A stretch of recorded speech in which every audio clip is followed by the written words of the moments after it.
If you correspond with Ralf on television, video, or telephone, audio, or you chat, text, or email him, you're giving him permission to duplicate it, rebroadcast it on any of the Take Your Life Back Today show broadcasts.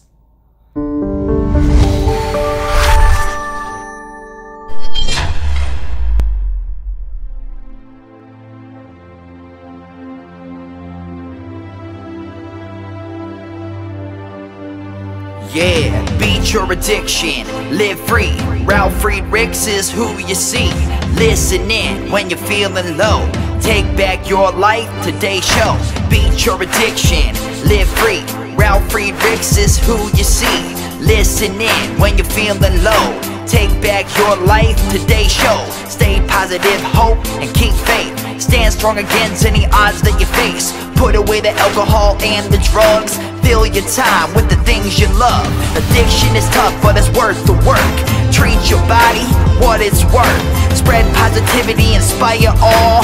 If we stand together, we will never fall. I help others see the other sides of life. A sober life, letting go of the strife. So give me a call, I can help. 1-844-4005-HELP. Homeless shelters, hospitals, jails, wherever you are. I am Ralf Friedrichs and I am here for you. 1-844-4005-HELP.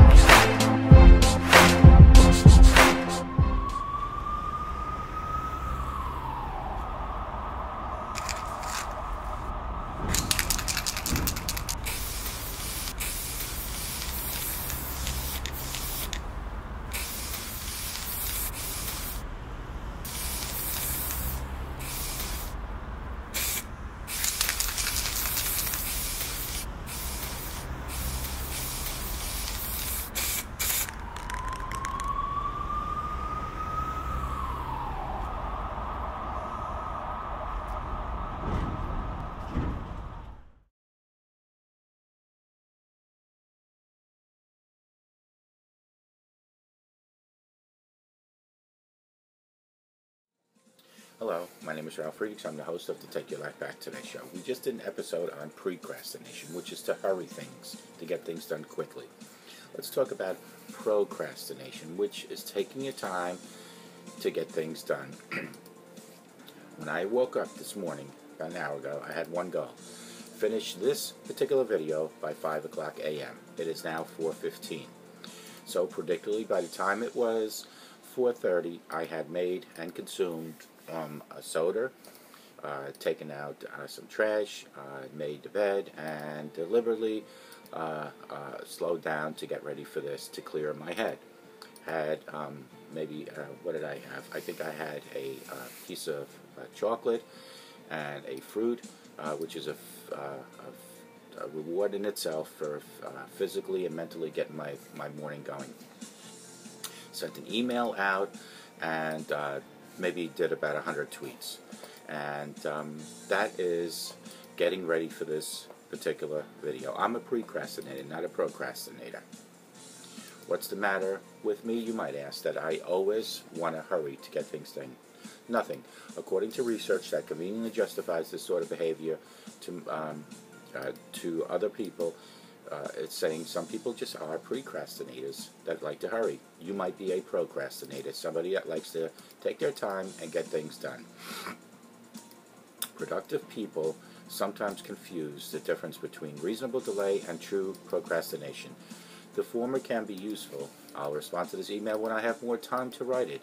The latter is, by definition, self-defeating.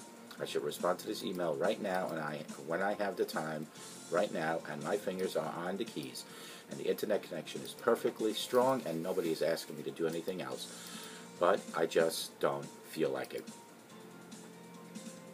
When scientists have studied procrastination, they typically focus on how people are miserable at weighing costs and benefits across time. For example, everybody recognizes in the abstract that it's important to go to the dentist every few months.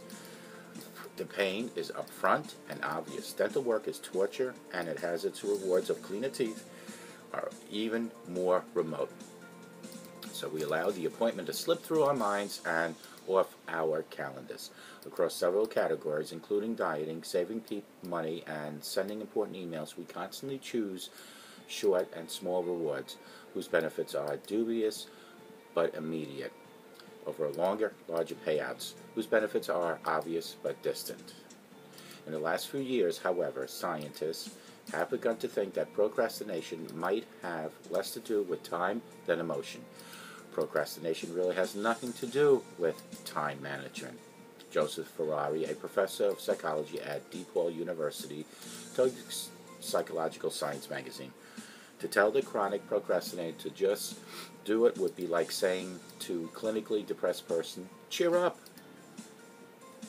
Instead, Ferrari and others think procrastination happens for two basic reasons.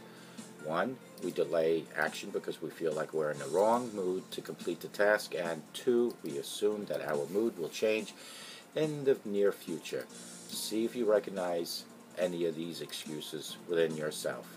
If I take a nap now, I have more focus later. If I eat this cake now, that'll be my cheat for the month, and I'll have more willpower. If I send a few tweets now, my fingers will be used to typing sentences, which will make this article easier to write, you might say, during a blogging event. If I watch TV now, I feel relaxed and more likely to call a doctor's office tomorrow morning. This approach isn't merely self-defeating, it also creates procrastination doom loop. Putting off an important task makes us feel anxious, guilty, and even ashamed. Eric Shafi wrote, "Anxiety, guilt, and shame makes us less likely to have the emotional and cognitive energy to be productive. That makes us even less likely to begin the task in the first place, which makes us feel guilty, which makes us feel less productive. And around we go. The procrastination doom loop." One thing can cut through the doom loop is the inescapable pressure of impending deadline. So what's the best way to design deadlines to make us more productive? Excuse me, but I have a cold, so bear with me.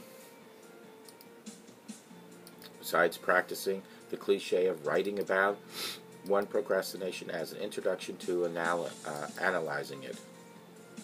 People often schedule reminders to complete a project significantly before the deadline so they have time to complete it. But this strategy often backfires. Some practice procrastinators are both present bias, they choose ESPN.com or BuzzFeed over work time each and every day, and overconfident about their ability to remember important tasks, according to a new paper by Keith Marzilli Erickson. As a result, they often put the assignments off to the side only to forget about it until long after the due date. Procrastination and forgetfulness are bad. Independently, together, they have a double-headed metaphor, a hammer, smashing your productivity to tiny, tiny little pieces. To hack your way to productivity, you could schedule one short reminders as late as possible, even slightly after you were supposed to start that project. Not only will the last-second reminder and looming deadline break the doom loop and shock you into action, but also it won't give you the time to put it off, potentially forget about it, and not getting it done at all. For pathological procrastinators, recognizing that we need deadlines to bind ourselves to our responsibilities is the first step. The second step is recognizing that our own deadlines are less effective than other people's deadlines. In one famous experiment, Dan Ailey hired 60 students to proofread 3 passages. One group got weekly deadline for each passage. A second group got one deadline for all 3 readings, and 1/3 group chose their own deadlines. Readers were rewarded for the errors they found and penalized $1 for each day they were late. Group 2 performed the worst. The group with external deadlines performed the best.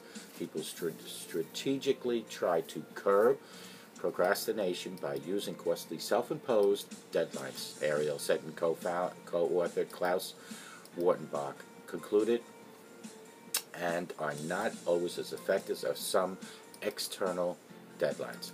A more theoretical approach from Yampang Tu and Dilip Soman, writing in New Journal of Consumer Research, aims to change the way consumers think about the future. Tu and Soman point out that people have a habit of managing goals and tasks in certain times at certain categories. They plan activities by the day, expenses by the month, and resolutions by the year. This way of thinking can separate us from future selves. When we say, I'll start this project next week, or I'm starting my diet next month, what they're really saying is, I hope that after an arbitrary amount of time, I will be in a better mood to bind myself to start the project. One study in their paper asked consumers to open a savings account within 6 months. One group was given a December deadline in June, and the second group was given a January deadline in July. Although each group presumably contained a similar number of procrastinators, significantly more people in the first group chose to open their account immediately when the deadline was a calendar year away. People were more likely to rationalize that they could put this off. Finally, procrastinators are more likely to complete a piece of work if they were persuaded that it's not actually work. In one study reviewed by Jaffe, students were asked to complete a puzzle, but first they were given a few minutes to play Tetris. Chronic procrastinators only delayed practice on the puzzle when it was described as a cognitive evaluation. He wrote, when scientists described the puzzle as a game, they was just as likely to practice as anyone else. Procrastination take their time. Procrastinators hurry to get it done. I ask you again, which one of you? Call me at 844-405-HELP. Let's talk about it. I'm a procrastinator. Which one of you? And may God bless you.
but never got an answer, and wondered if God was really there. Did you feel all hope was gone, but in His time He came along and answered the prayer you thought was gone? There is no prayer too small, for God hears them all. The answer may not be just what you want, but He always knows what's right, even when we think it's wrong. Just remember, there is no prayer too small.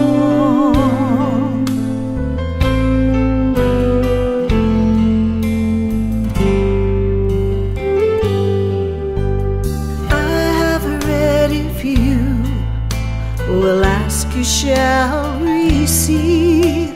No matter what it is, I still believe. There is no prayer too small, and even when we fall, He gives us just exactly what we need.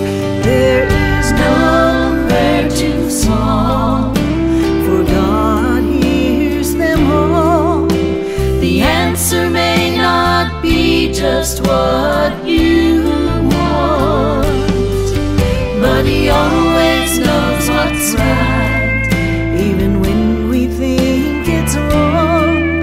Just remember, there is no prayer too small. No prayer too small. He always knows what's right. God hears them all. There is no prayer too small. My God hears them all. The answer may not be just what you want, but He always knows what's right, even when we think it's wrong. Just remember, there is no prayer too small. No prayer too small.